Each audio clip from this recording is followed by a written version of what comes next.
Are you struggling to co-parent effectively? Wondering how to make it work when it feels like you're living in two different worlds? Well, think of co-parenting as a bridge connecting those separate worlds, which are your households. Sure, it might be a bumpy ride, but this bridge is essential for your child's safe passage between both worlds.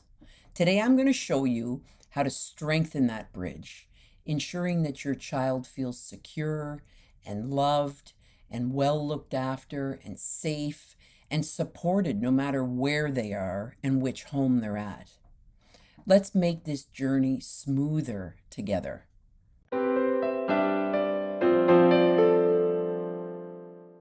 Let me take you back a few years.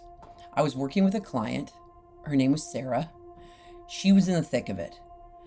It was right after her separation, her divorce was finalized. Now, Sarah wasn't dealing with the end of her marriage well.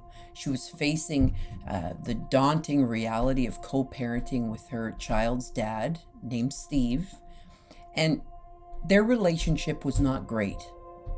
Sarah's life felt like a huge tug of war, two separate worlds pulling in opposite directions, with their daughter, Emma, right in the middle of things. Every handoff, every drop off, every transition from one house to the other felt like walking on a tightrope with no safety net. Sarah's biggest fear was that Emma might slip through the cracks, feeling lost between their two households, with two sets of rules, two very different parents, two different ways of doing things, and this was really bothering her. Does this sound familiar? If you've been through this, you know exactly what I'm talking about. One day, Sarah came to me, she hired me, and she was completely frazzled. She just dropped Emma off at her dad's house, and the tension was so thick, you could cut it with a knife. The moment Emma got out of the car, Sarah felt this gut-wrenching worry. Was her daughter going to be okay? Was Emma going to be okay? Was she feeling torn between her mom and her dad? Was she feeling torn between her two homes? Sarah was convinced that she was a terrible mother and she was failing because she couldn't protect her daughter from all this chaos. As we talked, I realized Sarah's worries went beyond just Emma's immediate safety. She was afraid of how these two divided worlds would affect Emma's sense of security and love in the long run. The connection between their homes was very fragile, and Emma was feeling instability, uncertain, and worry. You could see it. She was quiet. She was hesitant to speak. She got nervous when she had to go to Dad's house. She acted up a little when she came to Mom's, and Sarah knew something had to change, but she didn't know how. She was stuck in this mindset that her relationship with Steve was beyond repair. And because of that, the bridge was always going to be unstable. But here's the important lesson. Sarah didn't need to build her relationship with Steve. She needed to build a new kind of bridge, one that was strong enough to withstand the ups and downs of co-parenting. You might feel like Sarah and wondering how to handle the emotional toll of this transition. And if you are, I created a video called Bouncing Back from Emotional Pain to Ignite Your Inner Recovery. It is packed with empowering ideas to help you navigate these tough times with grace and emotion. So, back to Sarah, we got to work. The first thing I told Sarah was that this wasn't about Steve. It wasn't about building a relationship with Steve. And it wasn't about being best friends with Steve or getting along all the time. It was about Emma. It was about the bridge. The bridge didn't have to be pretty. It just had to be functional, safe, reliable, and loving. So we started focusing on communication. Because let's face it, if you can't talk, text, email without throwing metaphorical grenades, your bridge is going to collapse. Sarah learned to approach these conversations with Steve like a business meeting. Clear, direct, friendly, focused on the outcomes, which was always about Emma's well-being.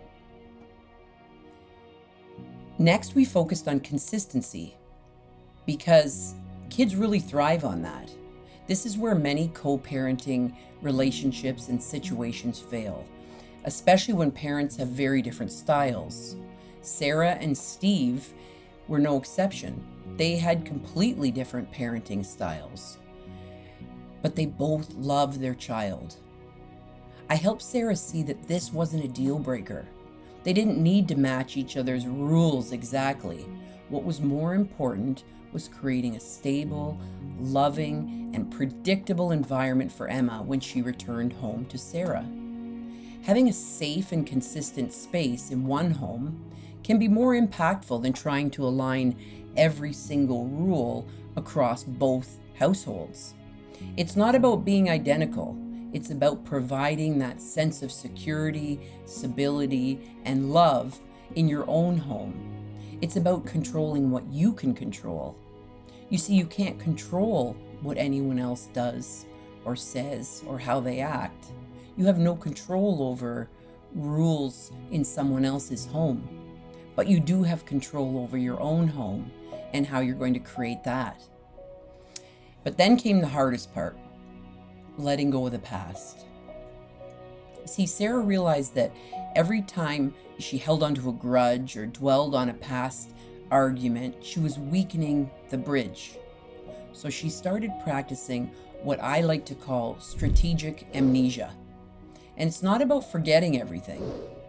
It's not about forgetting what went wrong, but it's about choosing to focus on what's right for your child and what's right for you in that present moment. It's about focusing on the present moment.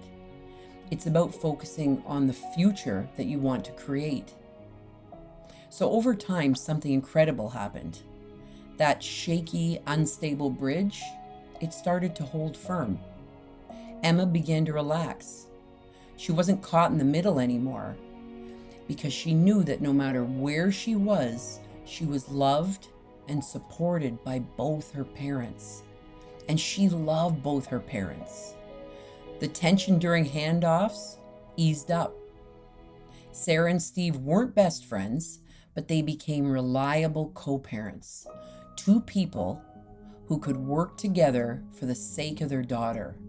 And Sarah, she stopped feeling the failure. She realized that co-parenting wasn't about living in harmony with Steve. It was about creating harmony for Emma. The bridge they built wasn't perfect, but it was strong enough to carry them all through the rough patches. So what's the takeaway? Co-parenting is challenging, no doubt about it. But remember, it's not about rebuilding the relationship you had. It's about building a new kind of bridge that connects your child to both of you.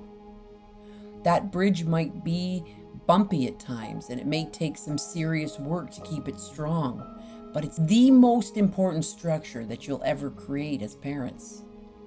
And if you're feeling like Sarah did, worried, frustrated, angry, hopeless, know that you have all the power to change this.